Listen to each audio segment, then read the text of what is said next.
Sorry, man. Fight Club came out over 25 years ago, and they brought it back out into theaters, and I got a chance to see it. I was in the theater completely alone, and I was deeply inspired, and I just have to talk to somebody about it. So when I first saw Fight Club, I was 17 years old. I was coming out of one of the best summers of my life, and I'm watching Brad Pitt and Ed Norton in this crazy masterpiece. And I loved it. I loved it as a movie. And at the time when I was seeing this, I was a kid. My ego was everything. This is a very easy movie to enjoy. I love the tone. The language is really well written. The dialogue in the movie is brilliant. Even when they're not talking, they have Ed Norton's narration, which just sounds so cool. The whole movie just bleeds cool. I love the soundtrack by the Dust Brothers. Everything about the movie is absolutely just a cool tone, especially when you're a 17-year-old boy. Unbelievable. Of course, between being 17 years old and now being in my 40s, a lot happens. But when you're 17, for me, life was coming at me pretty easily. I was doing really well in school. I was finding friends really easily. There was just something about life that made me feel untouchable. Nothing could stop me.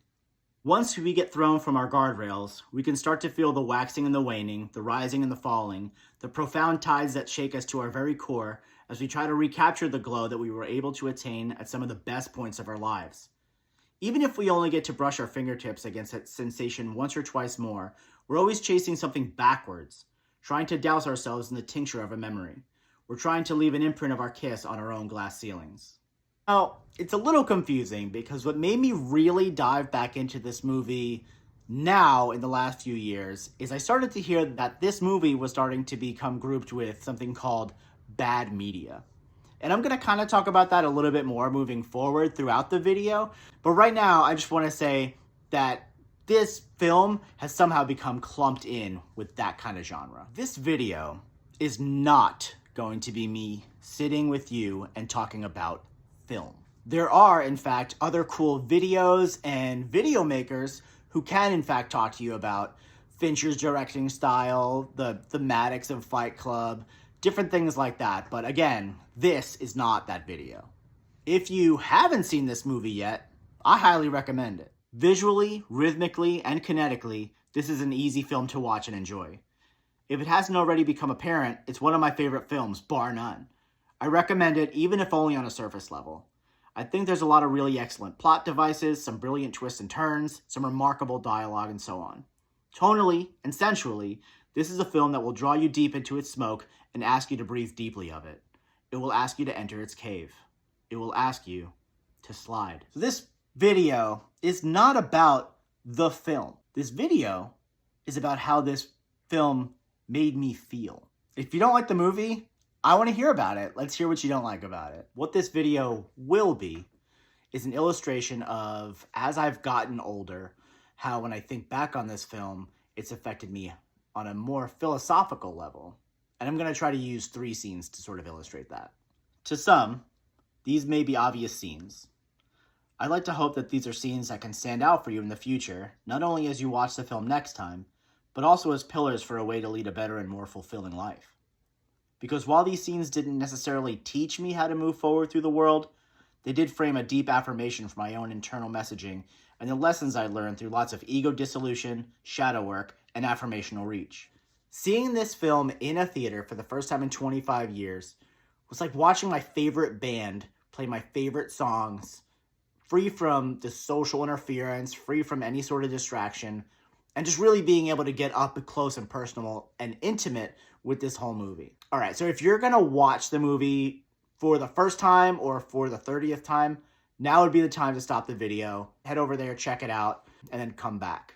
If you're not going to watch the movie, then let's roll. Come back when you're ready to hear me talk about 3 of the most deeply personal moments in any fiction. Going back to the person I was when I first saw this film, I was a boy in my late teens. At the time, I was rocketing through life with an ego no different than an 8-foot golden sphere rolling down the stairs of a fountain towards a franchise coffee bar. Nothing could stop me. Nothing could wrangle me in. You could never tell me that I was wrong. I wouldn't have the vision to let the things that didn't serve me go. No, I was rocketing towards the future, directly towards the sun, in a single trajectory. I was the warm little center that the life of this world crowded around. I was able to ignore the shortcomings, to ignore the drawbacks of my fragile little life, and to dismiss the criticisms against me. Nothing could touch me. Actual self-realization came a lot further down the road once I started to realize that my failures could not be interrogated around, couldn't talk my way out of them, and I just simply could no longer ignore them. My apartment didn't exactly explode, sending my sticks of furniture out into the night, but I did experience things like my first breakup, motion at work, thanks first breakup, lack of an impactful presence within a social group I was passionate about, lack of acceptance or identity within a friend group. I think this is around the point where a lot of guys start to gravitate towards this film. Instead of watching football with the boys, they watch Fight Club with the boys. Instead of playing COD with the boys, they watch Fight Club with the boys. And every time Edward Norton yells at Marla Singer, they feel a little twitch in their balls. Every time they start to realize there's less than half a dozen women in this film, they start to say, hey, this movie is for me. They feel their flawed bodies are represented beautifully on the screen. Dad bods, and the perfect figure of Tyler Durden, but who can? Instead, we can just be ourselves and be angry at our boss who doesn't understand us. We can float through the world with blinders on, with our own priorities written just under the skin of our ugly faces. And we don't have to try to blend into the norm that society tries to press upon us. We don't have to buy nice things. We don't have to live in a nice place. We don't have to treat anyone like anything other than an outsider. So the way my generation of boys treated Fight Club, that's the way the next generation of boys started to treat Heath Ledger's Joker. But honestly, that's probably a video for another time. But me? No, that's not what I did. I didn't turn to Fight Club for solace. I didn't suckle against the nipples of Bob, aka Robert Paulson's bitch tits. No, I started to zero out. I started to find the bottom. And this is where I'd like to draw your attention to the first scene that hit me like a sledgehammer. I talk a lot about suffering as a means to enlightenment and a necessary key through the doors that we never know existed. Without this suffering, we don't know the limits of the human experience. We don't know what we can tolerate. We don't know what we can exist through or within. We don't understand the maximum potential of who we are. Without suffering, without fear, we begin to worship life, and in that, the more that we do that, the more we begin to fear death. In this scene, Tyler begins to tell Edward Norton some really incredible facts about how soap is made. And it's this part of the film where I think Chuck Palahniuk's voice really stands out. His novels, especially his early ones, Survivor, Choke, The Amazing Invisible Monsters, they always do a brilliant job of weaving deep fact and truisms into his fiction, where you come out on the other end having learned something so niche and so unique, the real things that exist in the backflow of our world. In this case, it's the process of creating soap, and how during the creation of soap, there are chemical reactions which can be caustic or explosive. And this not only works as foreshadowing for the grander mayhem of the film, but it also begins to lull you into a sense of analytical reasoning and academic digestion. We begin to lean really close into this scene, and we inch and we nudge more intensely into the information, opening up the brightest engines of our mind. This is often when we need to feel suffering the most. This is where we have revelations. This is where we have transformations. This is when the ego is at its most defenseless. And I think it's an incredible flourish that this vision begins with a kiss. This is a chemical burn. It will hurt more than you've ever been burned, and you will have a scar. Ed Norton's character here, at this stage in the film, represents all of who we are, at least all of who I was, until this point in my life. I let things, let's say things were things, sure, but things were people, things were relationships, things were jobs, things were perception, crowd my entire belief of who I was. My sandbox was filled with things. I had a floating sense of intangibility, and when my ego was bruised, deeply bruised, I turned dark. I didn't get to the point I was talking about before, where I wanted to push and jostle and fuck and shove my way through life like a bad media Fight Club fan, but instead, I got more cynical, more jaded. I took the things I loved and turned them into weapons. I turned them into spears. I thought I had seen the bottom. I thought I had zeroed out, but I was nowhere close. It wasn't until I felt actual pain, When I finally came to the point where I was feeling something I had never felt before, something that would leave a scar, that I realized just how scared I actually was. In this scene, Edward Norton is writhing and fighting. He's trying to escape. In fact, he's trying to go back into his cave. He's trying to dismiss everything that's directly in front of him. Stay with the pain. Don't shut this out. No, God! Look at your hand. The first soap was made from the ashes of heroes, like the first monkey shot into space. Without pain, without sacrifice, we would have nothing. This is your pain. This is your burning hand. It's the greatest moment of your life, man. And you're off somewhere missing. This is the greatest moment of your life, man. And you're off somewhere missing it. Tyler then talks about God not wanting us, hating us, to not worry about redemption, to not worry about damnation. A lot of this, if taken literally, can truly be a path towards nihilism. And I think the doorway is open towards that corridor where nothing means anything, towards a place where we find nothing because we seek nothing. We exist in a vacuum, and we eat and we shit and we survive without a prayer of an exit. It's these things that Tyler presents to Norton that are a path towards massive ego, towards rebuilding a tremendous wall of neutralized pride and anesthesiaed pain.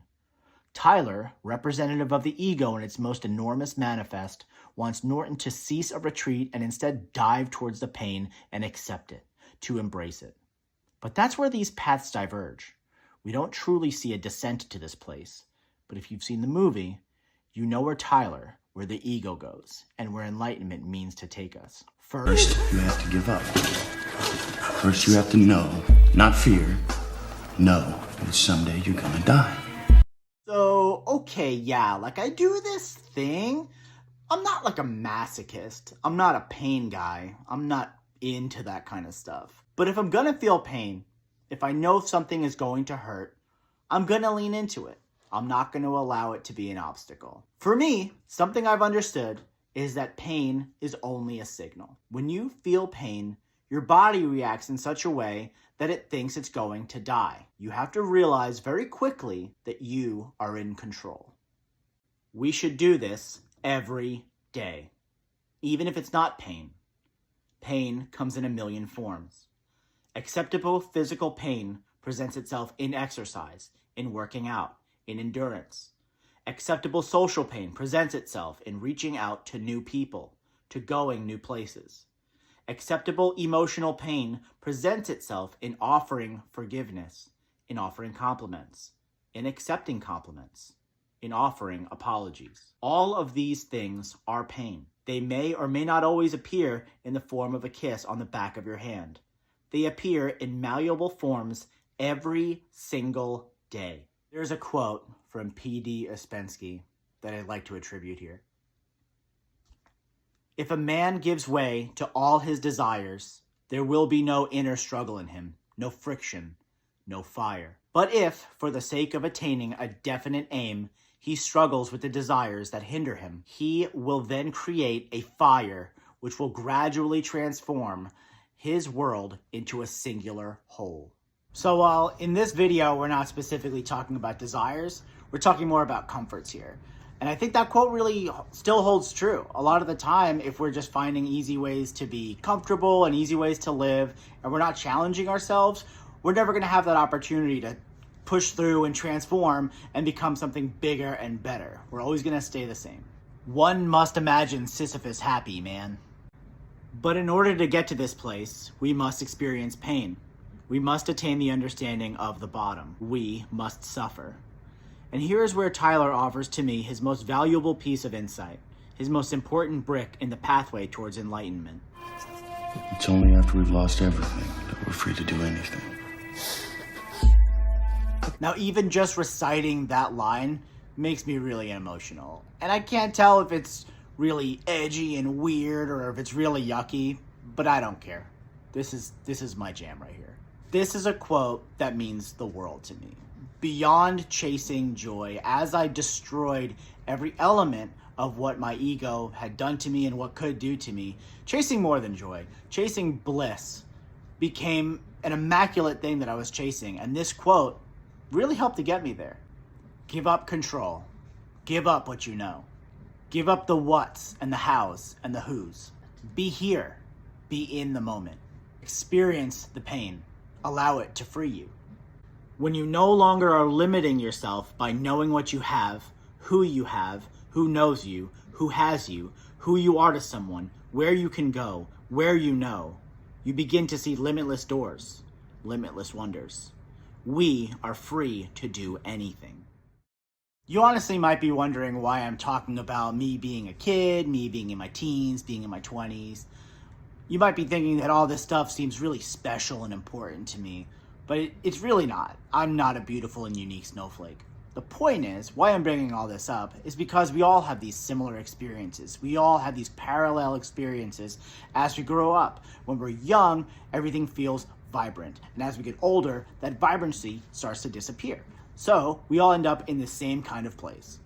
It comes from believing that we're something in our very origins, only to understand that in the end, we're nothing. That's not to say that's the end of it, though. In understanding that we are nothing, it's our responsibility to accept that with that anonymity, we have zero expectations. There's nothing that's coming for us. There's nothing that's meant for us. Nothing that we can do which will throw off some grand plan. We can never fail because we set our own pathways. We command our own passage. The world spreads before us in our wake, and we're welcomed to engage with it as a function of ourselves and in service of the greater nothing. As a small piece of this collective nothing, it is our mandate to craft a dream for ourselves that continues to propel us forward.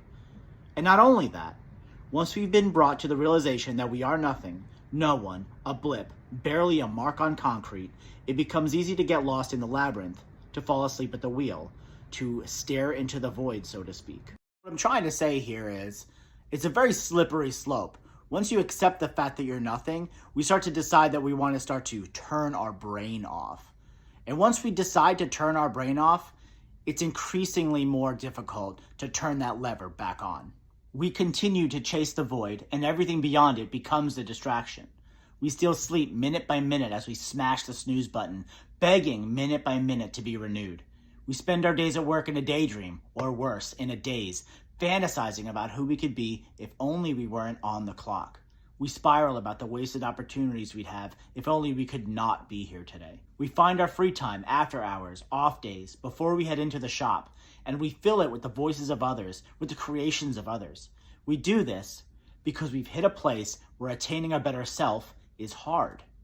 If you love music and you buy a guitar, you've not bought a new talent. You've bought the opportunity to develop a new skill. If you love film and you buy a camera, you've not bought a new talent. You've bought the opportunity to develop a new skill. Every writer believes they are one new notebook away from a complete breakthrough. One new writing app away from making the big jump they always wanted to make. One new professional tip that's gonna make them have the big flashbang. You're not. It's not. It won't. That's not how it works. It's hard, man. But you are one step away from fulfilling the vision. And sometimes you just need that push. And that brings me to the next scene that pushes me right up against it. Raymond K. Hessel is a name that lives on a plaque in my brain. Tyler and Norton pull Raymond out of his shit job at the convenience store, probably daydreaming, dazing, rotting, and throw him to his knees. Tyler has a gun to his head. Through spit and tears, Raymond wordlessly quivers and pleads for his life. He wants to live. But Tyler tells him this inevitable truth. Raymond, you're going to die. On a long enough timeline, the survival rate for everyone drops to 0. Tyler finds Raymond's student ID, and he discovers that he was studying biology. The question, Raymond, was what did you want to be?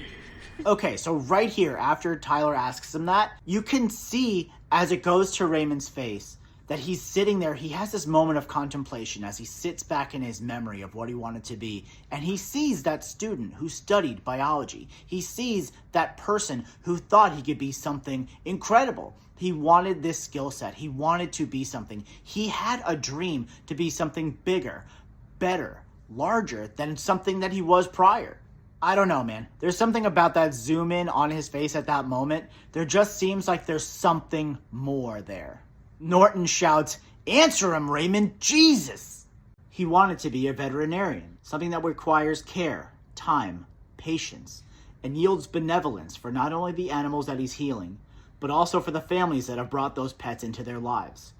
This is a selfless, valuable profession, a profession that gives more of itself than it receives. Raymond says that becoming a doctor requires too much school. Would you rather be dead? No. Would you rather die here on your knees in the back of a convenience store? From here, Raymond sees the bottom. All of the time spent in the void, all of the time spent turning his brain off, all of the moments he could have applied himself instead spent face first in a magazine he didn't want to read behind a counter he never wanted to work. And as he sat there, the barrel of Tyler's gun rapping against his skull, it was all pulled into perspective. He was nothing. He never chose to do anything with that sense of nothing, with that open freedom of silence. He allowed the huffing and vexing zero to loom larger than his grasp of possibility. He chose to allow the stream of the world to run him downriver to a delta where he could be deposited elsewhere, somewhere, anywhere, nowhere. Instead of embracing that there is no timeline, there is no limit, there is no final place, and we are all inevitable. Get your fingers around your dreams and find a way to choke the life into it. Find the moment where you can reflect on who you want to be, what you want to be, where you want to be, before someone puts a gun to your head and has to threaten it out of you. This film, for me, can be summed up simply. Until you truly find the bottom, you will never know the complete joys of what exists when you come out of it. This film is begging you to load yourself, your psyche, your whole being into a slingshot and pull it as far back as you can go, as far downward as you can pull, fighting against the tension, fighting against the comfort, fighting through the torque, until you can pull no further, until you have gone beyond the elastic limit of the tying cord, and release. Tyler always knew this, because Tyler is the bottom, and he dragged Edward Norton and everyone else around him down with him. Tomorrow will be the most beautiful day of Raymond Castle's life. His breakfast will taste better than any meal you and I have ever tasted. The gun was empty. The chambers were filled with nothing. So to bring it back to me, I too was floating through life in this crazy state of egomania and had no sense of what I wanted to do from one day to the next.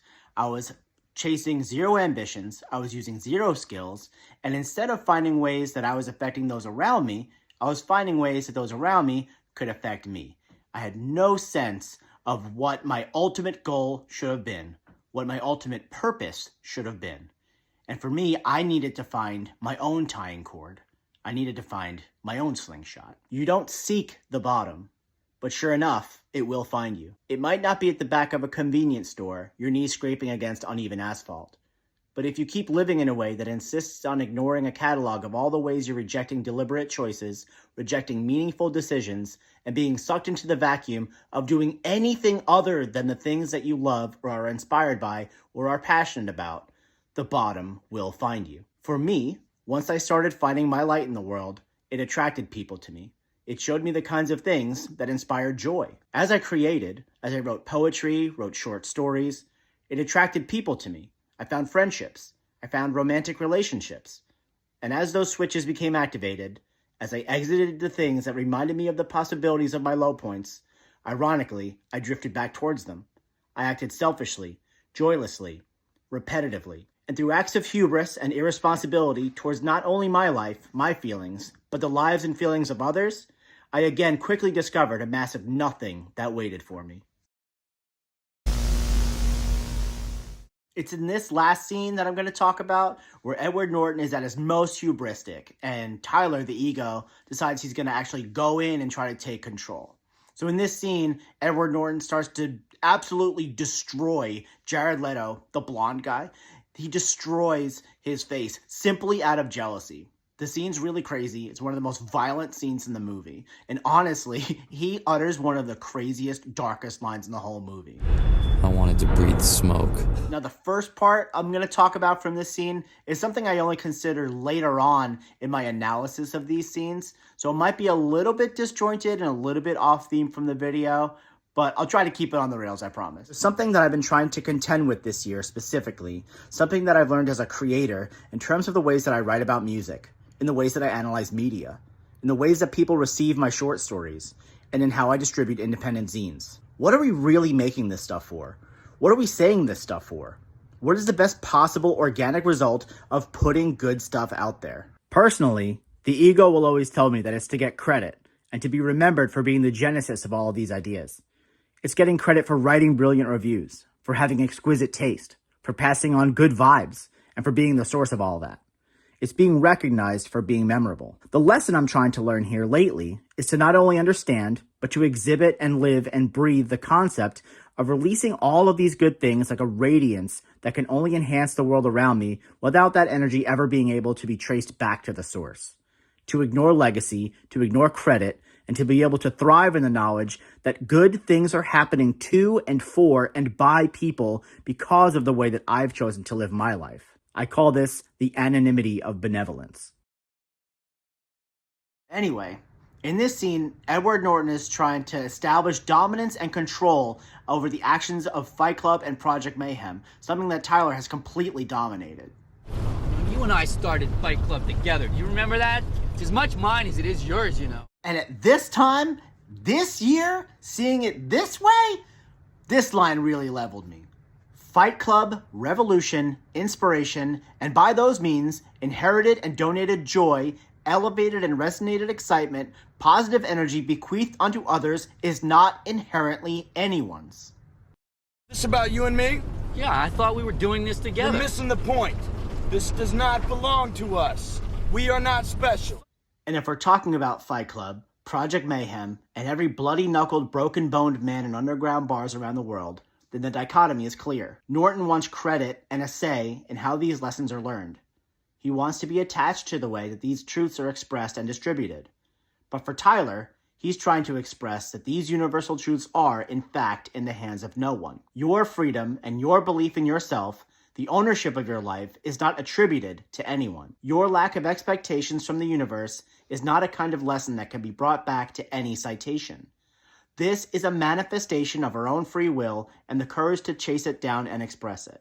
But anyway, that was just a quick exchange that happened in this scene that really dawned on me later.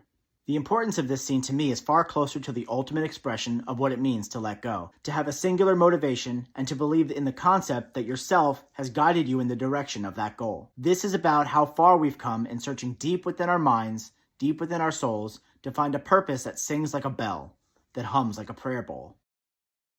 No, you need to forget about what you know. That's your problem. It's at this very moment that Tyler begins to enact the full faith of those who have believed in his teachings. He's letting his hands off of the wheel and testing the faith of those who have followed him. Not towards chaos or towards destruction or towards whatever else Fight Club can be repurposed towards, but instead to the culmination of reducing all of the outside noise, all of the outside expectations, all of the normative values that we've been instructed to drive towards. To, even in the face of certain destruction, have the ability to call to the front of one's mind a dedicated purpose, a value that one can find in themselves that can bring their existence to a pure and hallowed fulfillment. Guys, what do you wish you'd done before you died? Paint a self-portrait. Build a house. With no pause, no hesitation, no fear, with absolute certainty. And you?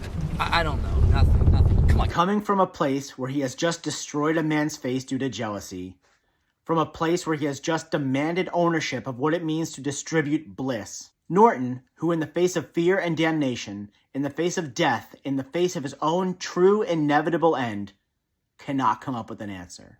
I have to know the answer to this question. If you were to die right now, how would you feel about your life? I don't know. I wouldn't feel anything good about my life. Is that what you want to hear me say? Fine. It all becomes clear. He hasn't truly let go. Despite everything, despite leaving the job, despite the ways that he's believed he's found clarity, in the face of his own extinction, he caved. God damn it! God damn it! Fuck you! Fuck Fight Club! Fuck Marla! I am sick of all your shit! Okay. Hitting bottom isn't a weekend retreat. It's not a goddamn seminar. Whether they know or believe or wish that this is their end, the two members of Project Mayhem put on their seatbelts as the car veers towards the shoulder. They've made their peace with everything. They have made their union with nothing. Hitting bottom is not a weekend retreat, and this is proof. Now, the inevitable wreck happens, and from here on out, the movie completely changes. And I can do a whole movie summary, but that's not the fucking point. But this is a super long video, so please, Let me get to the point. So, here in this scene are two massive pillars that I want to embrace in my life. Number one, do not do the things you do with intention of those things coming back to you. Live your life naturally and organically, and if it's enhancing people's lives, they owe you nothing. Even if giving you credit is free, once you've put it out there, it's no longer yours. I've recently been introduced to the concept that everyone is you pushed out. It's very similar to the Andy Weir egg theory.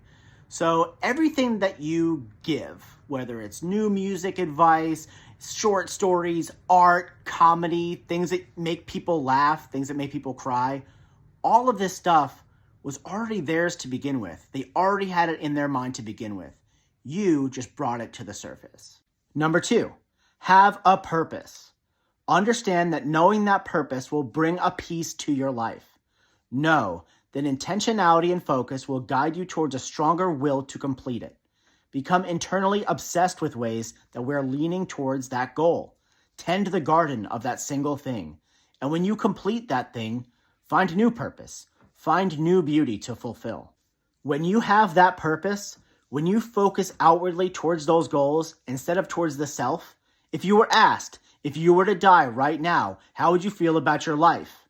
You would be able to say anything other than, I don't know, I wouldn't feel anything good about my life. And the wonder of this scene is that when those two guys present their goals, they're simple, humble. They want to build a house, paint a self-portrait. These are very attainable, small goals, things that you can do. So when you're thinking of these goals, when you're thinking of these things that you want to do, it doesn't have to be these grand, unattainable things. Close your eyes, envision something, and it can be yours. So now that I've showed you these three scenes, allow me to summarize. The soap making scene taught me about leaning into pain, how it can be instructive, how it can awaken core instincts, how it can expand your limits and diminish fear, how it can make life a bigger thing than the small insecurities, discomforts, and inconveniences that we avoid on a daily basis. It gave me a belief that there is no ceiling, no maximum place where we can be, no final place to land the vision. Keep going. Keep burning. It's not until we've lost everything that we're free to do anything. The Raymond K. Hessel scene taught me about giving up. It taught me that there is a penalty to settling. It taught me about dreams and beliefs. It taught me that even in the complacency and ease of leaning into what life gives me, there is a voice inside yearning for a truer calling. There is a joy beyond the obstacle of false purpose. That sometimes it takes the ultimate finality of the world to bring that into focus. The pendulum will always swing. And even as harrowing as the pendulum's arc can be at one end, there is more that is coming to you. It's all coming to you. It is all here for you. Everything is yours. Tomorrow can be the most beautiful day of your life. And lastly, the affirmation scene teaches about giving unconditionally to the world and to those around you. To not beg or feel slighted by the things that don't come back to you. Give without expectation of return. The things we give are already theirs. We're just helping them discover it. And then it taught me to have devotion to a purpose. Have a goal to work towards so that every moment can be dedicated in earnestness towards that singular thing. To find stray thoughts and elements of life that help contribute towards that thing, even if towards its inspiration and its tone. Find joy in returning to that intention, towards that purpose, and know that even if that purpose is humble, it's something that resonates with a frequency that brings you happiness that is deeply infinite, beyond just the rungs of life, but through that point, reducing and removing fear of hardship, pain, and death. Let that singular purpose be your guide, your ward, your shield. Let that purpose be a bigger part of you. What would you wish you have done before you die?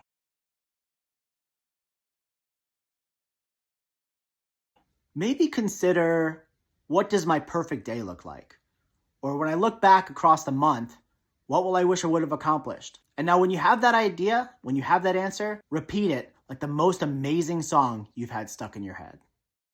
I would love to hear more about you. So I started this video out as an essay. And I started the essay because I wanted to deeply illustrate how Fight Club has made me want to be a better person and lead a more fulfilling life. Not only for me, but for the people that I surround myself with. This is the greatest moment of your life, man. And you're off somewhere missing it. Thank you so much for spending your time with me, man. I'm really happy you're out there. Until next time.